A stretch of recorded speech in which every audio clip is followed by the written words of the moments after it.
Let's get into the papers now, see what the headlines are saying and what the headlines are across the country this morning. And I have a political technocrat in the studio, Dr. Dayo Kayode.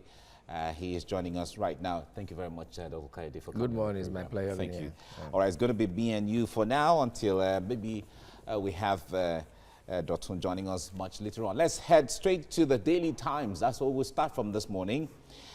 NSITF board chairmanship. At last, Presidency intervenes in NLC Ngige tussle. And Kokori, now Labour Institute chairman, not NSITF, and asks parties to remain calm as Ngige inaugurates board today. Okay, and while that is going on, we hear there's going to be a protest by the NLC as well today. All right, let's move to the Nigerian Tribune. That's the next paper. And talking about... Nigerian Tribune, trending 500 billion naira audio conversation, what Emefiele, Deputy Governor, others discussed. You can see that the CBN is revealing that no money missing, and he says, okay, from the Tribune, let's go to the Vanguard. The Vanguard newspaper is the next one now. NSITF, Kokori, Labour tackle presidency. All right, and it has some multiple writers there. I was appointed in 2017, Kokori insists, and presidency economical with the truth. Labour is saying that, and Nupeng slams presidency over Kokori. All right, these issues are still going on. And from there, let's go to the Daily Sun. The Daily Sun is the next paper now. Economic report, 17 states in danger. Borno, Adamawa, Taraba, Ebonyi, Bayelsa can't survive without federal allocation. Lagos, Ogun, Rivers, Kwara, Enugu, others rated economically viable. That's from the latest report that came out just 24 hours ago. From Daily Sun, now let's move to This Day. This Day is the next paper we'll look at now. Evildoers will be defeated. Presidency reassures Nigerians. Gives timeline of security operations, rather. Okay, talking about security there this day. From there, let's go to The Guardian. The Guardian is the next paper we're seeing this morning. Probe Ngige now. Labour tells Buhari begins protest today. Okay, wait to see. Certainly our reporters will be all over the place to bring you up to speed with developments there. All right, Daily Trust is the next paper now that we're seeing. Multi-billion-naira cattle colonies yet to take off. Nothing on ground in pilot states.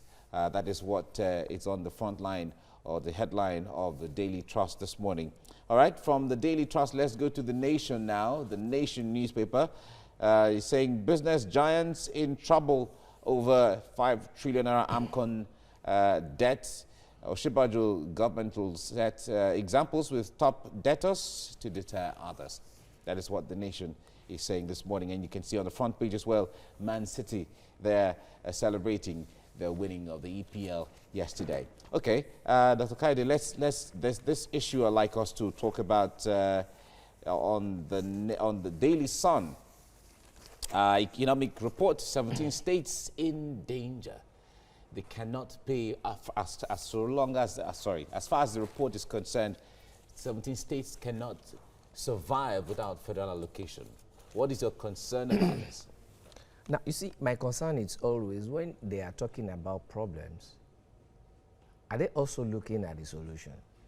But when you are now saying 17 states insolvent, while we have 33 states plus Abuja, then where do we go from here? Now, two things pricks my mind from there. One is it true that those states are insolvent? If truly is true, what are the governors there? Yeah, but how do you determine? I mean, do you understand? With all the security votes that they always cut away, why are they doing that? Yeah, why can't they use that one to develop their but state? even then, if you're talking about development in the true sense of it, even with the totality of security votes, will it be enough to develop the state? There is more to this than all these things that I say. Let me tell you this. There is this Nigerian Institute of Social and Economic Research in Ibadan. There's a geological survey of this country there that I've been privy to when I was doing my own research. there is no state in this country that is not supposed to be sustainable on itself. You know why? Because of the large deposits of various mineral resources.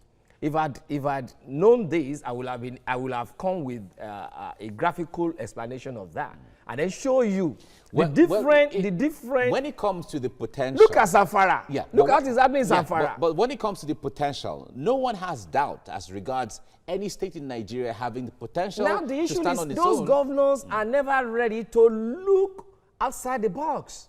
They strongly believe in those allocations coming to them, and they were never ready to invest, unlike our so-called fathers, our forefathers in Nigeria, of which they were forward-looking, they were very, very articulate. Their administrative acumen can never be compared with those people we are having now. Do you understand? They always sit down and then do their planning and then analyze issues. Where do we get money from here? This is and that. Look at the Western region then. But House and all that. But isn't it the system or the structure of the government that we're running now? Is that not what is giving rise to this? I'm still coming to that. I am still coming to that. Okay. Okay, if you want me to quickly come to that, look at the old Western region. Look at the way they were making money from cocoa and others, and then using it to develop the whole area. So my own contention. It was the same in the West. and the same thing I've been telling government all over and over again. Let us go back to regionalism. If you go back to regionalism, for instance, the money coming from Lagos, the one coming from Ogun State now, because there's now a sprawl from Lagos to Ogun, okay? They can now use it to develop other areas. And mark you, there are still some other revenue coming in from other states. But Dr. Kayode, but when you say that there is no state in this country that doesn't have something to sustain itself, certainly every Nigerian agrees with that. Yeah. But when you say these states can stand on its own, they have what it takes, why advocate to go back to regionalism? The issue is, even when you still need to go back to regionalism because there is power in number. When you come together, you'll be able to allocate your resources to develop yourself properly. Unlike when you are doing it individually, okay? Now, look at what we used to have during when we were having regions, 6 regions there. You can see the quantum of development that we're having. Well, let's leave it here for now. We'll be certainly, I know this will be a topic for discussion as we get along amongst Nigerians. NSITF board chairmanship. At last, Presidency intervenes in NLC Ngige tussle. Kokori now Labour Institute's chairman, not NSITF, asks parties to remain calm as Ngige inaugurates board today. That's from the Daily Times. Moving on to The Guardian. Probe Ngige now. Labour tells Buhari begins protest today. And the writer to that story, why President okayed removal of Kokori from NSITF. Activists to head board of Imodu Institute. To Blueprint newspaper now, as FG inaugurates NSITF board today, Ngige NLC fights dirty over bribery job scam. Minister mounted pressure for 200 million naira jeeps, NLC saying that stolen NSITF funds used to finance Waba's election. Ngige says so. Says Kokori not fit as board chair. Presidency backs Ngige, names Kokori MINILS chair. That's from the front page of Blueprint newspaper. Onto the Daily Trust newspaper now. Multi-billion naira cattle colonies yet to take off. Nothing on ground in pilot states. That's right to that story. On the front page of the Nation newspaper, business giant in trouble over 5 trillion naira AMCON debt. Osinbajo, government will set examples where stop debtors to deter others. Right from the Nation to Daily Sun, and its main story here, economic report, 17 states in danger. Borno, Adamawa, Taraba, Ebonyi, Bayelsa can't survive without federal allocation. Lagos, Ogun, Rivers, Kwara, Enugu, others rated economically viable. Right, and finally, it's from this day newspaper. Evildoers will be defeated. Presidency reassures Nigerians, gives timeline of security operations. Now, gentlemen, perhaps one of the biggest stories today, which you may never get an end of talking about, is that NLC Ngige tussle between the picketing of the Labour Minister's residence on Wednesday and the proposed protest by the NLC today, Monday. Over the weekend, so much has happened. Frank Kokori, who is in the middle of what you may want to call a storm now, has been appointed head of the Labour Institute in Kwara State, but not NSITF. Dr. Kayode. Yeah, you see, before we can get to the root of the matter, we need to first of all go to the clip of NTA News, whereby he was announced as the chairman of NSITF. We can also go to various papers, letters that he said have been given to him as chairman board of NSITF. Now, from there, we'll now be able to know, was he really announced as chairman of the Labour Institute of Labour, whatever. Then from there, if we are now being able to ascertain that, we can now look into it. Why was Kokori not inaugurated, since he had been announced as the chairman of NSITF? What exactly is fishing there? If truly it is a credible government, Kokori is known, according to them, to be a credible person. So why was he not inaugurated since then? So it's a big question that everybody needs to answer together. All right, a big question, and which people have saying. Ngige is saying something about him. Yeah. The Labour Union is saying something about the minister. I think majorly the problem we have, and that's one of the reasons why the insurance sector in Nigeria has not totally developed, is because of the fact that anything that has to do with insurance is always a pipe through which people steal money. And it is the same rascality that state government extend to local government when they hold their allocation and they refuse to allow election by appointing sole administrator. I think that's exactly what has played out in this case. It pays perhaps the ministry to have a sole administrator who will dance to the tune of the minister and continue as long. There was allegation of about 300 people being employed by the sole administrator. You see, some of these things, then again, the rascality of government. Most times, when you are talking about understanding the governance process, sometimes the government understands the government process, but to do the right thing is always a difficult thing. If in the last 2 years, or for how many years now, close to 4 years, you have not inaugurated the board of that sensitive organization, and all the federal government is coming out to say is that they are the sole funder of the organization, it doesn't matter. There was actually a reason why they are not evil. It's a contributing fund. Institute. Contributing fund. But even at that, for over 4 years now, you haven't had time to inaugurate the board that will benefit workers. And if you look at history also, that's exactly the character of the federal government when it comes to this contributory pension scheme. You discover that in 2014, when the contributory pension scheme was reviewed, that gave the employer to contribute, I think, 10% and the employee 8%. You discover that majority of federal government parastatals, as we speak now, are not contributing anything. Yeah, the federal government will take through the back door and go to the pension fund administrator to borrow money. It's sad.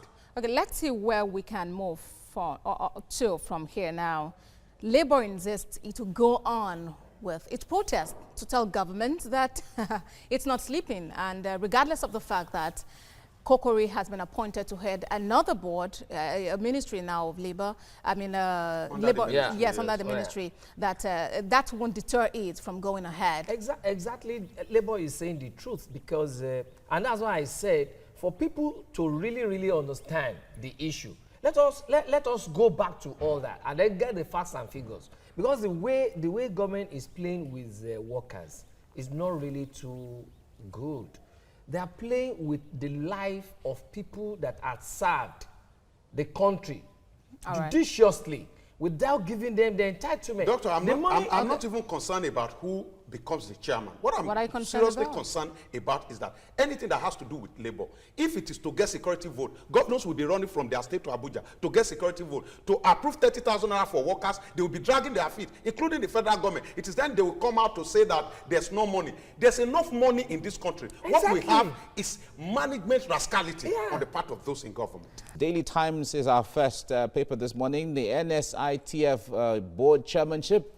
At last, Presidency intervenes in NLC Ngige tussle. And Kokori, now Labour Institute chairman, not NSITF, and asks parties to remain calm as Ngige inaugurates board today. In fact, that should kick off within the hour from the reports we got. Then we'll move to The Guardian now. Guardian is our next paper. Probe Ngige now. Labour tells Buhari begins protest today. From the reports we got, and we've been following their gathering at the Pascal Bafial House, Labour House already in Abuja. From The Guardian, let's go to the blueprint. As federal government inaugurates NSITF board today, Ngige, NLC fight dirty over bribery, a job scam.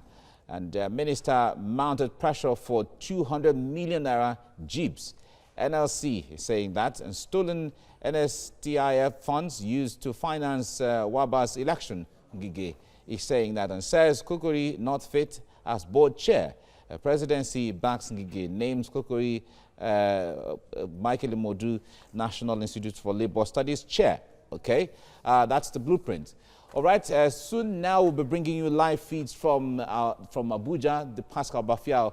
All right, that's what you can see on your screen right now. That is what's going on now.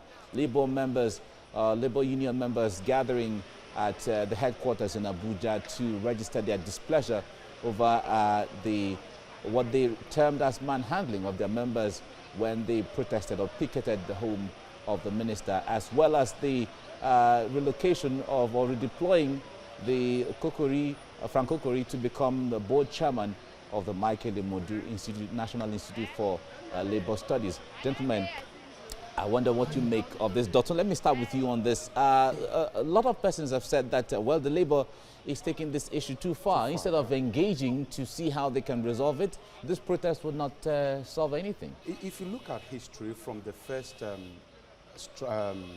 strike ever recorded, you discover, I think, in 1152 in Egypt, to the first major one in Nigeria in 1945 in Lagos, you discover that Labour has only one way of actually pressing home their demand, and it's by protest. And Labour may not change immediately, except government also tries as much as possible to listen to Labour before Labour goes on strike. So these are some of the things that are involved. So it looks like both sides are not handling the issues the way it's supposed to. So it creates some communication. Yeah. Now, Dr. Kayode, the point there is, when it comes to Labour and government, we necessarily don't expect Labour and government to be on the same page every time because of interests that are involved. But when it comes to controversial issues like this, the lack of communication between two, or the breakdown in communication, seem to compound the issues. What do you say? You see, we are just being economical with words if we are using breaking communication. Okay. It's not about breaking communication. It's about high level of insincerity. You can see that this guy was being appointed as the chairman of NSITF. But because there are some issues, for instance, if you look at the blueprint, what the blueprint was saying with this rider, you're going to see that chicken is now coming home to roost. You could see that there has been a lot of rascality there. If you permit me to use your word or two, a lot of executive rascality, money laundering. I mean, with what blueprint is saying. So because of that, they have studied the antecedents of Kokori when he was the chairman of NUPEG. They knew that this is somebody that will be highly unbending, all right? And he is also there to look after the people's money, workers' money. Because they are saying that they are the owner of the money. No, workers too are contributed to it. And that is why workers too, they have two nominees into the board. And these people said they didn't nominate Kokori, they nominated the secretary and their treasurer, while the federal government nominated Kokori to be the chairman.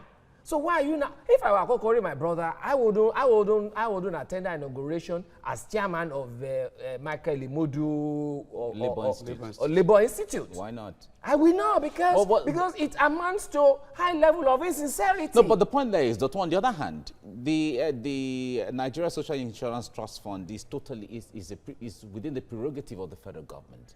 They decide they have the powers to appoint and approve whatever. So if they change the would-be board chairman to be anybody else within the law, have they contravened? From what year to what year? I think the insincerity there should actually, I'm going to align with you on the issue of communication breakdown. Okay. Most of the time, it's not only in Nigeria. It's across the world now. We have communication problem in government because government always wants to hide under one finger. And which is insincerity. Now, what they should have done is to actually have engaged this person in the first place that, there's been a change. All right, let's go to Abuja now.